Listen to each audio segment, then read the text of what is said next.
avec Marinaro. Wow, wow, wow, wow. Wow, wow, wow, wow, wow, wow. Comment ça va, Bello? Comment ça va? Très bien. Ça va bien? D'auberge samedi? Non, mon tampon. Qu'est-ce que tu veux que je te dise? Voyage plus que payant. Tu parles pas là-dessus, non, non. 3 victoires sur 4. Oui, oui, Mois d'octobre impressionnant. oui. 4 fuseaux horaires. Il y a 4 fuseaux horaires dans la Ligue nationale. Les Canadiens ont joué dans chacun des 4 fuseaux horaires. 11 matchs en 21 jours. On a gagné 8, donc 4 en prolongation. Et trône au sommet de la Ligue nationale. Seuls les Devils devant parce qu'un match en main. Autant de points que le Mammoth de l'Utah de notre ami le Bear, bon Québécois, Denis Colette, André Tourigny et l'Avalanche du Colorado. Tout un début de saison du Mammoth de Utah. Là. Si les gens pensent que les Canadiens sont en train de se prendre, là, quoi dire du Mammoth? Là? L'an dernier, mais on a vu l'an dernier, quand ils là, jouaient contre le Mammoth, c'est une équipe qui avait beaucoup de vitesse. L'an dernier, ils ont récolté seulement 2 points de classement de moins que le Canadien en saison régulière. Et s'ils avaient été dans l'Est avec cette fiche-là, ils faisaient les séries. Ouais. Alors, c'est 2 clubs qui se suivent, hein, qui ont des similitudes. 2 jeunes équipes avec plein de bons jeunes talents et tout ça. Et là, on dirait que ça semble vouloir éclore en Utah. Là. C'est une bonne nouvelle. Puis ça rejaillit sur l'excellence d'André Tourigny, qui est un fichu de bon coach. Comment ça se fait qu'ils allaient rentrer en série à 2 points de moins que les Canadiens? Les Canadiens n'ont pas eu la dernière place l'an passé? C'est-à-dire qu'ils auraient rentré dans les séries dans notre section. Ah. Alors, dans notre association. Alors, c'est 2 équipes nées à nez, et on le voit encore cette année. Malgré l'excellence du Canadien, là. Et là, le Canadien vient de traverser vraiment sa séquence la plus éreintante de la saison. Faut dire que les Canadiens, hier, là, évidemment, ils ont été, je pense, là, fantastiques pendant 49 minutes. Là. Ils ont été fantastiques pendant 49 minutes. Ils ont vraiment mal géré la situation lors des dernières 11 minutes. Puis il y en a beaucoup de coupables. Là. Le tout a commencé avec, je pense, Jayden Struble, qui, je sais pas, il a voulu jouer à Bobby Orr. Là. Il est rentré avec la rondelle dans la zone offensive. Puis il voulait déjouer des joueurs. Évidemment, c'est pas son jeu.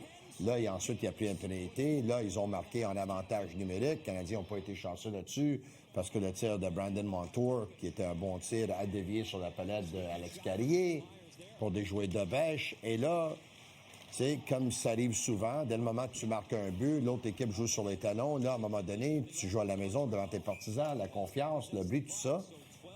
Les Canadiens ont mal géré le match les dernières 11 minutes. Tout le monde. Là. Moi, je pense que tout le monde a mal géré le match. Là. Il y a beaucoup de mauvaises décisions dans les dernières 11 minutes. Tout à fait.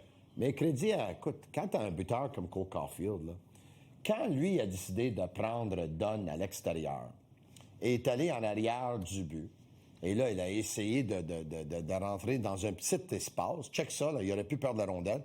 Mais check ça. Lui, quand il va en arrière du but, bang! Il savait exactement qu'est-ce qu'il essaie de... Lui, il voyait déjà le but. Il a dit, le gars va se déplacer un peu, va essayer de tirer, que ça touche son pad, puis ça rentre, puis que c'est comme ça. Ça touche en arrière de lui, peut-être son dos, peut-être c'est... En tout cas, c'est... Non, mais Caulfield joue avec une confiance débordante actuellement. Et voilà le résultat. Il est rendu à 10 buts, Tony. Mais, écoute... À 9 buts, c'est-à-dire, excuse-moi, 9 buts. Je pense qu'il peut gagner le trophée de mon 9 buts en 11 matchs. Je pense aussi, sauf qu'on disait la même affaire il y a un an. Il y avait 10 buts après 11 matchs. Oui. Et là, il y en a 9. C'est un joueur différent cette année, là. Puis il joue très bien sans la rondelle. L'an dernier, il était très bon. Il joue très bien sans la rondelle. L'an dernier, là, c'est vraiment la grande éclosion de Cole Caulfield. Il est devenu un vrai bon joueur de hockey. Cherchez pas, le Nick Suzuki a transformé un différentiel négatif en un différentiel ultra positif. Il le doit en partie notamment à l'excellence sur 200 par 85 de Cole Caulfield, qui a réussi à comprendre le message du coach qui est des buts, tu vas en marquer toute ta vie. Mais tu veux être un vrai bon joueur de hockey qui contribue avec un rôle dominant d'une équipe championne? Voici ce que tu dois faire, le kid l'a compris. Caulfield s'est responsabilisé, j'ai pas un mot à dire. Meilleur buteur de la Ligue, au moment qu'on se parle. Oui. Meilleur passeur de la Ligue, au moment qu'on se parle. Oui. Deuxième défenseur avec le plus de points. Moi, je pense que Matheson serait candidat au Norris. Il perdrait à Makar. Comme Demidov serait candidat au Calder, le perdrait à Schaefer. Mais on aurait des finalistes dans ces 2 catégories-là. Et on aurait le Selke à Nick, puis on aurait le Maurice Richard à Cole. Puis là, on aurait un débat. Qui a joué 6 matchs, qui n'a pas perdu. Exact. Puis là, on aurait un débat. Qui est le Jack Adams? Mais ce serait un Québécois assurément, parce que ce serait soit Martin Saint-Louis ou André Tourigny. Oui. Faut dire que Ce qui fait que je serais très content. Pittsburgh m'impressionne beaucoup aussi. Hein. Pittsburgh fait bien. M'impressionne beaucoup. Les Devils du New Jersey. On y croit. Mais les Devils, on les attendait. Les Pingouins, on n'y croit pas parce qu'on les attendait C'était pas comme ça l'an passé, les Devils. Non, mais cette année, mais ils étaient bons il y a 2 ans de ça. Plusieurs les plaçaient champions de la métropolitaine cette année. Il y a eu les blessures l'an dernier encore. Là, il y en a eu en début de saison. Jack Hughes, c'est un gars susceptible à des blessures aussi. On va voir qu'est-ce que ça va donner. Mais écoute, là, comme je te dis, excellente performance pendant 49 minutes. Puis c'est facile de parler de Cole Caulfield qui a 2 buts hier soir. Puis c'est facile de parler de Nick Suzuki qui a 3 passes. Parlons mais de je sais écoute, il m'a impressionné drôlement, Kirby Dach, hier. Là. Il a joué tout un match. Moi, j'ai vu des replis défensifs. Moi, j'ai vu des efforts sur 200 pieds de la patinoire. Moi, j'ai vu qu'il était le premier attaquant à revenir dans la zone pour prêter main forte aux défenseurs. J'ai vu des bons jeux intelligents pour sortir, d'être proche de ses coéquipiers, évidemment, pour être là comme support. J'ai vu un gars qui a donné une mise en échec percutante à la fin. Il a même sorti sa main, il a sorti son bras. Peut-être qu'il méritait peut-être plus qu'un pénalité de 2 minutes. Puis la feinte qu'il a faite en première période, là, avec la marque 2-0, me semble, sur Brandon Montour, quand il l'a pris de l'extérieur, puis il a mis de son revers. Check ça, hey, check ça, check ça. Lui était tombe pas dans le piège. Il était convaincu d'avoir marqué. Dans la tête des gens. C'est quoi la tombe pas dans le piège. Qu'est-ce que les j'ai feintes dit? de même, Doc en sort une par 2 semaines. Puis il y en a un autre qui en sort une par 2 semaines, exactement de même, c'est Josh Anderson. Moi, ce que j'ai adoré particulièrement de Doc hier, sa game 200 par 85, son ardeur en repli défensif, le back pressure, la pression en repli. Check ça. Et ça, j'ai adoré ça, comment il a assuré en disant « Venez-vous-en, vous êtes 3, venez-vous-en. » Puis là, regarde bien qui c'est qui arrive. Albert dit « Hey, vous êtes 3, je sais compter, vous êtes 3. M'en venir aider mon chum. » Kirby Dach, Tony, s'il veut faire partie de la grande fête, la vraie fête, c'est le Canadien en finale qui gagne la Coupe Stanley à droite du 3e trio. Point final. Alors, sa game, là, il doit la jouer comme hier. Être très impliqué, être un allié de corridor, qui fait sentir sa présence, qui utilise son physique, qui frappe tout ce qui bouge et qui, occasionnellement, flaire l'odeur du sang, sort ses mains du dimanche, puis un dimanche sur 2. Je suis pas convaincu qu'il est un joueur de centre. Mais c'est un peu étrange qu'on parle de lui comme ailier le jour après qu'il ait joué tout un match au centre, par exemple.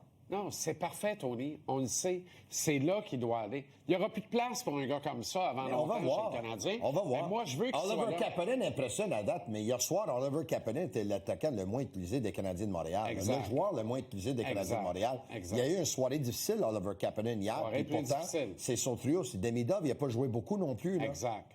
Mais qui a eu les minutes? C'est Bolduc qui a eu les minutes, puis Veleno a eu les minutes. Veleno a eu 4 minutes de plus qu'Oliver Kapanen hier. Pourquoi?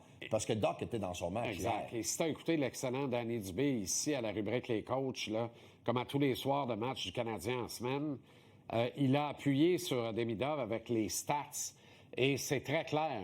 Il dit, regarde Nathan McKinnon et Jack Eichel à leur première saison dans la Ligue nationale. Les gars tiraient 2,90 fois par match au filet à leur première saison. Fait qu'il dit Demidov doit se déjeuner et doit se servir dans le buffet. Il n'y a même pas un tir par match en moyenne avant le match d'hier. Puis il est arrivé une situation dans le match d'hier où il était à 2 contre 1 clair, aucune contestation. Il y a Kapanen avec lui et il cherche Kapanen, puis le défenseur fait juste couper l'option de passe parce que, évidemment, les rapports, ils disaient, il tire pas, il passe tout le temps. Et là, il y a une option claire de tir et il choisit de passer. C'est la passe interceptée la plus facilement de toute la soirée. De Brandon Montour. Alors, prends sur la glace, ce que t'as, prends ce qu'on te donne, prends ce que la game te dit. Exactement. Mais là, il y avait tout le temps de la placer. Il a un bon tir, il doit tirer au but davantage et ça va ajouter ça à son arsenal et à son coffre d'outils. Mais ça va venir avec l'expérience. À un moment donné, tu vas voir qu'il va feinter la passe. Puis... Hier, là, le but de la ligne bleue qui est absolument pas contesté, là, que Daubèche donne, là, si Montembeault donne ce but-là, la chicane pogne en joie le vert, Tony? J'ai pas aimé le but qu'il a donné. OK, parfait, on est d'accord. Le but de Brandon Montour? Oui. J'ai pas aimé. Je veux juste être sûr. Ça, pour moi, ça ne doit pas rentrer. Non, mais parce que ce qui m'a déçu, là... Pour moi, ça doit pas rentrer. J'ai crossé quelques personnes sur Twitter quand c'est arrivé, puis je savais que j'allais en manger une, ça me fait rien. Moi, l'idée, c'était de les mettre face à leur miroir, parce que ceux qui m'envoyaient paître hier sont les mêmes qui accuse Montembeault à la moindre erreur qu'il commet. Donc, hier, si Montembeault avait donné ce but-là, il l'aurait planté, lessivé, laminé. La Pour moi, c'est un mauvais but. Ben, pour moi, il y avait Eberle devant lui et il se concentre... Non, pas... Je dis pas que Eberle lui volait là. Non, c'est pas là. Il y avait Eberle à sa côté et il me semble que son focus était plus sur Eberle, qu'Eberle allait dévier la rondelle, que le focus a été de tracer la rondelle qui venait de la palette. Pour moi, c'est un mauvais but. Mais si c'est un mauvais but, je suis d'accord. Si on dit que c'est pas nécessairement un mauvais but, ça veut dire qu'on prend tous les buts de Sam depuis le début de la saison, il a donné juste un mauvais. Mais il a donné plus qu'un mauvais parce que celui-là, hier, est un mauvais. Fait que ce qui est bon pour Pitou est bon pour Minou. C'est juste ça que je veux dire au monde. Oui, ce qui est bon pour Pitou est bon pour Minou. Jakub Dobeš, hier, a donné 3 buts. Attendre un peu. À Seattle, Samuel a donné 4 buts ici à la maison contre Seattle, 2 semaines avant. Question pour toi. Oui. Est-ce que le Canadien... Oui. Demande-moi pas c'est qui va être le gardien de but samedi. Je pense que tu sais la réponse déjà. Là. Est-ce que le Canadien est une meilleure équipe comme on la voit actuellement? Oui. Ou serait une aussi bonne, voire une meilleure équipe si on comptait sur le duo Logan Cooley, Ivan Demidov sur la 2 et que Bolduc était avec Suzuki et Caulfield sur la 1? Je te pose la question. Pourquoi tu cherches des pépites? Je cherche pas les pépites, je te pose la question. Je pense que Logan Cooley est un meilleur joueur de... Tu trouves pas que la question est légitime? Je pense que Logan Cooley est un meilleur joueur de hockey que Juraj Slafkovský. Je pense qu'il a plus de talent naturel. Je pense qu'il a plus d'habilité. OK. Je suis pas convaincu, par contre, de ta question que le Canadien serait meilleur avec Cooley puis Demidov sur la deuxième. OK. Parce que si tu enlèves Slafkovský sur le premier trio, puis je sais que tu n'es pas convaincu de ça, à ce stade-ci de sa carrière, Bolduc ne peut pas faire ce que Slafkovský fait sur le premier trio avec Suzuki et Caulfield. Ah ouais, hein? Oui. Est-ce que j'entends là que ta confiance en Suzuki et Caulfield est correcte sans plus? Ce matin, j'ai parlé avec Simon Boisvert, qui a dit... Il a parlé des Islanders. Il a dit, leur premier trio, il y avait Trottier, Bossy Clark et Clark Gillies. Gillies.